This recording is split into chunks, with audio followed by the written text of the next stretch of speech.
یہ رات جو ہے مخفی کیوں رکھی گئی؟ تعین کے ساتھ کچھ معلوم نہیں یہ رات کون سی رات ہے، کون سی رات ہے، اس کا جواب تو میں بعد میں دوں گا کہ اس میں جو آراء ہیں مختلف، لیکن یہ کہ اس کو کیوں مخفی رکھا گیا اس پر کچھ پیاری باتیں ہیں جو مفسرین نے کہی ہیں۔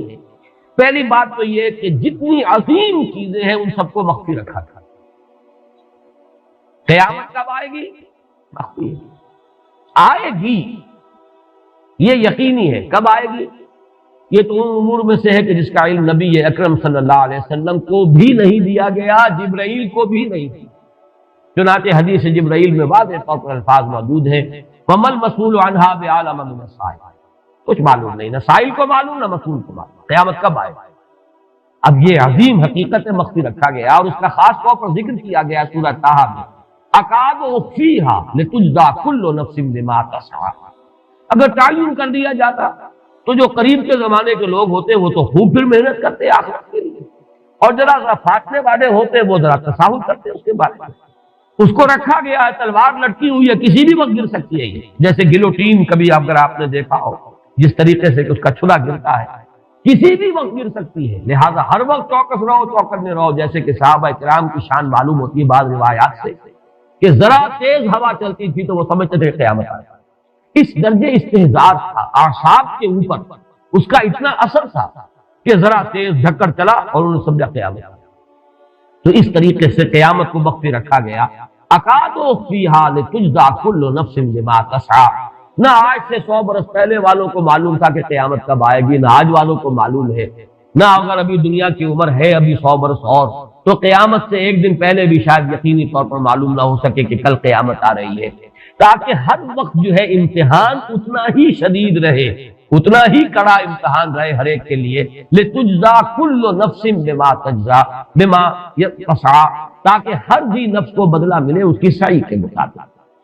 اسی طریقے سے موت کا وقت معلوم نہیں، وَمَا تَدْرِي نَفْسٌ بِأَيِّ أَرْضٍ تَمُوتُ، کہاں موت آئے گی کچھ معلوم نہیں، کہاں موت آئے گی، کب موت آئے گی کچھ معلوم نہیں۔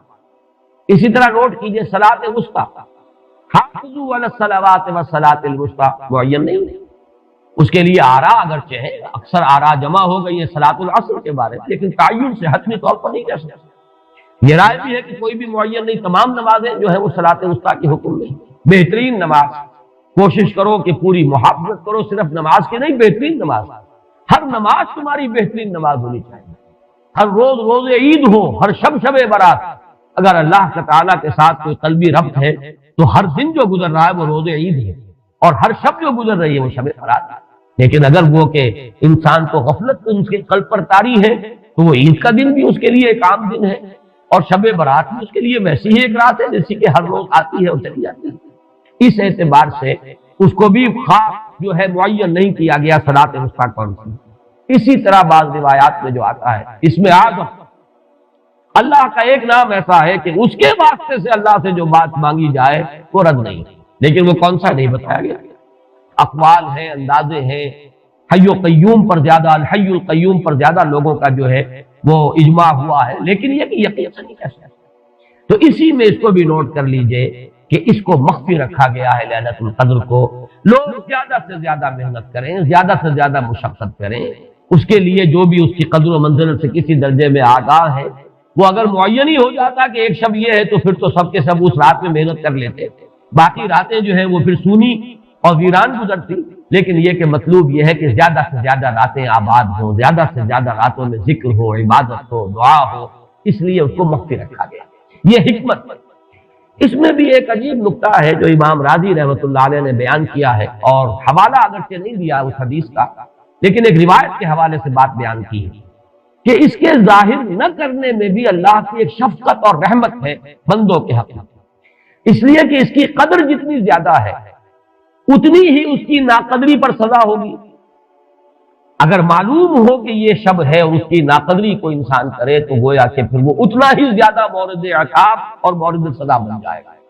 اس کے لیے ایک بڑا پیارا واقعہ نقل کیا امام راضی نے کہ حضور صلی اللہ علیہ وسلم حضرت علی رضی اللہ تعالی عنہ ایک روز مسجد میں داخل ہوئے، ساتھ ہی آئے ہیں، دیکھا کہ ایک شخص سو رہا ہے، نماز کا وقت ہو چکا تھا۔ حضور نے حضرت علی سے فرمایا کہ اسے جگا دو، اسے ہوش میں لے آؤ تاکہ یہ وضو کرے، نماز کے لیے تیاری کرے۔ حضرت علی نے امتثال امر کیا، جا کر جگہ دیا۔ لیکن پھر ایک سوال کیا حضرت کہ حضور آپ کو خود نیکی کے کاموں میں بہت سبقت فرمانے والے ہیں، سباق بالخیر یہ لفظ ہے، سبقت کرنے والے بہت کثرت کے ساتھ، تو آپ نے یہ جو ہے یہ کام خود کیوں نہیں فرمایا اور مجھے کیوں اس کے لیے آپ نے حکم دیا؟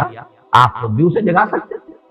آپ نے فرمایا کہ تم اس کی حکمت کو سمجھ لو، میرے جگانے پر اگر وہ نہ جاگتا اور انکار کر دیتا تو کفر ہو جاتا اس کے حق، اور تمہارے جگانے پر اگر کچھ تساہل سے بھی وہ کام لیتا تو وہ کفر نہ ہوگا۔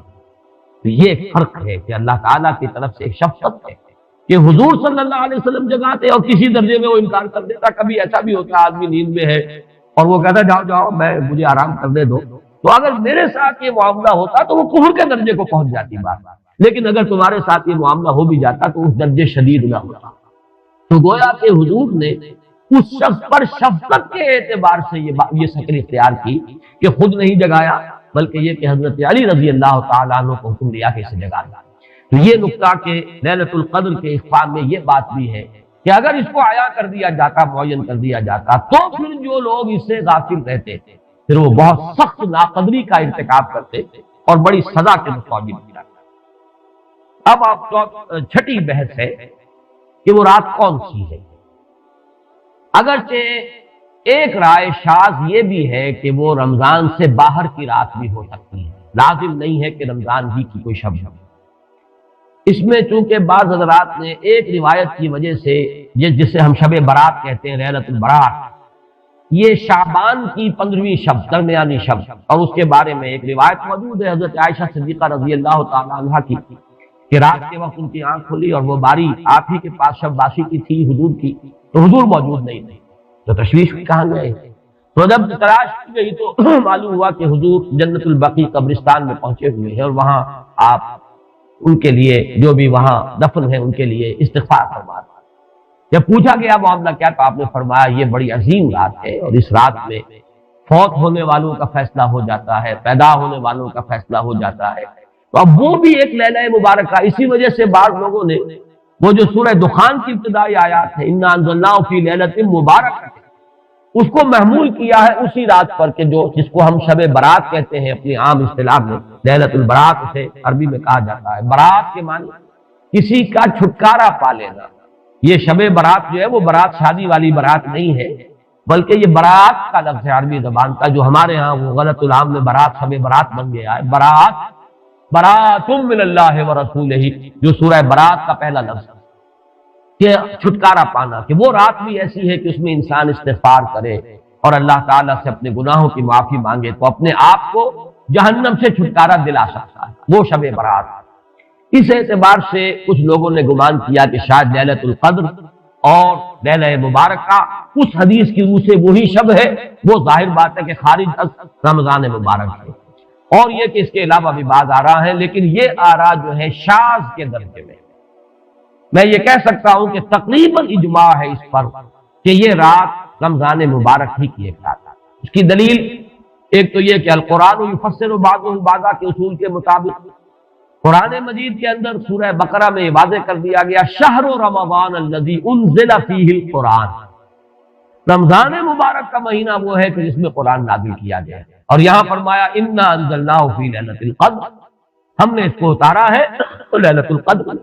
ان دونوں کو جوڑیے تو اس کا ایک لا محالہ جو ایک انیویٹیبل رزلٹ نکلتا ہے وہ یہی ہے کہ یہ لیلۃ القدر رمضان مبارک ہے۔ دوسری اس کی تائید ہوتی ہے وہ مشہور حدیث جس کو الحمدللہ کہ ہم نے بہت عام کیا ہے، رمضان مبارک کی آمد سے قبل کوشش ہوتی ہے ہر سال جو ہے اس کی یاد دہانی کرا دی جائے۔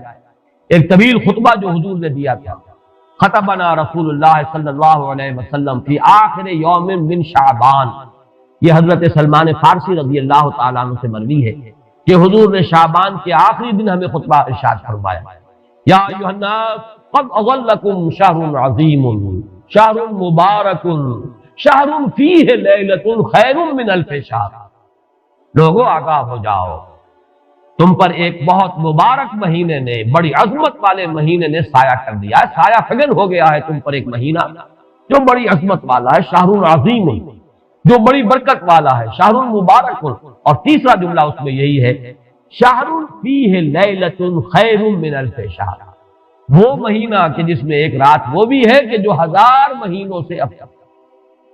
ان دونوں چیزوں کے حوالے سے تقریباً دلائل بھی موجود ہیں، اور ویسے یہ کہ جیسا کہ میں عرض کر چکا ہوں اجماع ہے کہ یہ رمضان مبارک ہی کی ایک شب ہے۔ لیکن رمضان مبارک کی کون سی شب ہے؟ اس پر بعض مفسرین نے تو لکھا ہے کہ 40 قول، چنانچہ صاحب تفسیر مظہری قاضی ثناء اللہ پانی پتی نے، میں نے وہ تفصیل تو نہیں پڑھی، کہ 40 قول نقل، لیکن امام راضی نے جو 9 قول نقل کیے ہیں وہ میں تیزی کے ساتھ آپ کو سنا دیتا ہوں۔ ابن رزین رحمہ اللہ کا قول یہ ہے کہ رمضان کی پہلی شب ہے۔ حضرت حسن بصری رحمت اللہ علیہ، یہ ہے تابعین میں سے، اس لیے میں رضی اللہ عنہ نہیں کہہ رہا، رحمت اللہ علیہ۔ حضرت حسن بصری رحمت اللہ علیہ کی رائے ہے کہ یہ 17ویں شب ہے، یعنی وہ شب کہ پھر جس کے اگلے دن جو ہے وہ غزوہ بدر ہوا ہے، یوم الفرقان۔ حضرت انس رضی اللہ تعالی عنہ مرفوعاً روایت کرتے ہیں کہ یہ 19ویں شب ہے۔ محمد بن اسحاق جو بہت بڑے سیرت نگار ہیں حضور کے، ان کا قول ہے کہ یہ 21ویں شب ہے۔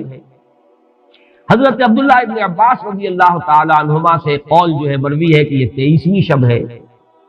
حضرت عبداللہ ابن مسعود رضی اللہ تعالی عنہ سے مروی ہے کہ یہ 24ویں شب ہے، اور اس کو میں ذرا اہمیت دیتا ہوں اس لیے کہ 24ویں شب جو ہے سورہ علق کی ابتدائی آیات کے نزول کے ضمن میں کچھ حساب کتاب کے جوڑنے سے 24ویں اور 25ویں شب کا بھی معاملہ جڑتا ہے، جو کہ میں نے آپ کو سورہ علق کے درس کے دوران بتایا تھا۔ اس کے بعد حضرت ابو ذر غفاری رضی اللہ تعالیٰ عنہ کا قول ہے کہ یہ 25ویں شب ہے۔ اس کے بعد حضرت ابی ابن کعب رضی اللہ تعالیٰ عنہ کا قول ہے، یہ وہ ہے جن کو کہ حضور نے خود فرمایا کہ اقرأہم ابی ابن کعب، قرآن مجید کے سب سے بڑے قاری حضرت ابی ابن کعب ہیں رضی اللہ تعالیٰ عنہ، اور ان کے بھی سینے پر آپ نے تھپکی دی تھی۔ ایک سوال کیا آپ نے کہ سب سے عظیم سورت کون سی ہے، اور جب انہوں نے صحیح جواب دے دیا سورہ فاتحہ، تو پھر یہ کہ اس پر حضور نے تھپکی دی کہ تمہیں اللہ تعالیٰ نے بہت صحیح مناسبت عطا کی ہے علم کے ساتھ۔ ان کی اور صحابہ میں سے بہت سے لوگوں کی رائے، یہاں تک کہ یہ کہا جا سکتا ہے کہ بقیہ اقوال جو ہیں وہ شاذ کے درجے میں ہیں، اور یہ گویا کہ اگر اجماع نہ کہا جائے تو بہت حد تک اتفاق کے درجے میں ہے کہ یہ 27ویں شب، اور اس 27ویں شب کے ضمن میں حضرت عبداللہ ابن عباس سے ایک روایت سے پہلے آپ کو بتا چکا ہوں کہ 23ویں شب، لیکن 27ویں شب کے ضمن میں جو مختلف روایات حضرت عبداللہ ابن عباس رضی اللہ تعالی عنہما سے مروی ہیں، ان میں بھی کچھ لطیف نکات ہیں، وہ میں بعد میں بیان کروں گا۔ اس کے بعد ایک شاذ قول اور بھی ہے کہ یہ 29ویں شب ہے۔ تو یہ گویا کہ 9 ہے اقوال، جن میں سے بعض جلیل القدر صحابہ کے ہیں، عبداللہ ابن مسعود، ابو ذر غفاری، ابن عباس، ابی ابن کعب، لیکن یہ ہے کہ سب سے زیادہ جو اتفاق اگر اجماع نہ کہا جائے تو 27ویں شب پر۔ اس 27ویں شب کے بارے میں حضرت عبداللہ ابن عباس نے 3 نکتے بیان کیے۔ ایک نکتہ تو یہ ہے کہ یہ پوری سورہ مبارکہ جو ہے سورۃ القدر، اس میں 30 الفاظ ہیں، اور ان 30 الفاظ میں سے 27واں لفظ ہے ہیا حتی مطلع الفجر، یہ 27واں ہے۔ اس کے اعتبار سے گویا کہ انہوں نے ایک ربط قائم کیا ہے کہ یہ 27ویں شب۔ ایک بات انہوں نے یہ کہی ہے کہ اللہ تعالیٰ کو وطر محبوب ہے، اللہ وطر و یحب الوطر، اللہ خود بھی اکیلا ہے اور وطر کو پسند کرتا ہے۔ پھر یہ کہ وطر جو ہے اب رمضان مبارک کے اندر اگر وہ وطر شمار کیے جائیں گے تو 14-15 وطر بن جائیں گے، لیکن اس میں چونکہ آخری عشرے کے بارے میں بہت سی روایات جو ہے ان کا تقریباً اجماع ہو جاتا ہے کہ آخری عشرے میں، تو آخری عشرے میں بھی 5 وطر آئیں گے، 21ویں، 23ویں، 25ویں، 27ویں، 29ویں۔ لیکن حضرت عبداللہ ابن عباس کہتے ہیں کہ 7 کا حصہ اللہ تعالیٰ کو بہت پسند ہے، اور بہت سی چیزیں جو ہیں عالم تکوینی میں بھی اور عالم تشریعی میں بھی بہت سی چیزیں وہ ہیں کہ جو 7 کے حصے کے ساتھ وابستہ ہیں۔ 7 آسمان ہیں، 7 زمینیں ہیں، ہفتے کے 7 دن ہیں، طواف کے 7 شوط ہیں، سعی بین الصفا والمروہ وہ بھی 7 مرتبہ ہے، ادھر سے ادھر، ادھر سے ادھر 7۔ اسی طریقے سے سجدے کے اعضاء بھی 7 ہیں، تو اس سے انہوں نے پہلے وطر اور وطر کے بعد 7 کا حصہ، رمضان کے آخری عشرے کی وطر راتیں اور ان میں 7ویں رات یعنی 27ویں شب، وہ اپنے اس حساب کتاب سے بھی. اور جب انہوں نے یہ بات بیان کی تو حضرت عمر رضی اللہ تعالی عنہ نے ان کی تحسین کی. آخری بات اور بھی کہی گئی ہے کہ لیلۃ القدر جو ہے اس کے اندر حروف کو اگر شمار کیا جائے تو 9 بنتے ہیں، اور یہ لیلۃ القدر اس سورہ مبارکہ میں 3 مرتبہ آیا ہے. انا انزلناه فی لیلۃ القدر وما ادراک ما لیلۃ القدر لیلۃ القدر خیر من الف شہر. اس اعتبار سے بھی 3 کو ضرب دی جائے 9 سے تو وہ بھی 27 کا بنتا. بہرحال یہ میں نے جیسا کہ عرض کیا تھا کہ ان کا کوئی تعلق نہ صرف سے ہے، نہ نحو سے ہے، نہ روایات سے، لیکن بہرحال حضرت عبداللہ ابن عباس کا ایک ذوق ہے. اس کو آپ ذوقی باتیں بھی کہہ سکتے ہیں، لیکن یہ کہ حضرت عبداللہ ابن عباس کی ذوقی بات ہے، لہذا اس کا کم سے کم تذکرہ ہو جانا چاہیے. ایک بحث یہ ہے کہ اہی باقیۃ ام لا، کیا یہ رات جو اس کی عظمت تھی یہ باقی ہے یا صرف وہی رات جو تھی جس میں کہ قرآن مجید نازل کیا گیا وہی عظمت کی حامل تھی. انا انزلناہ فی لیلۃ القدر، یا یہ کہ اب بھی ہر سال یہ رات آ رہی ہے تو اسی عظمت کی حامل ہے، اسی قدر و منزلت کی، اسی برکت کی حامل ہے. اس پر بھی تقریباً ایک اجماع ہے کہ یہ لیلۃ القدر باقی ہے ہر سال.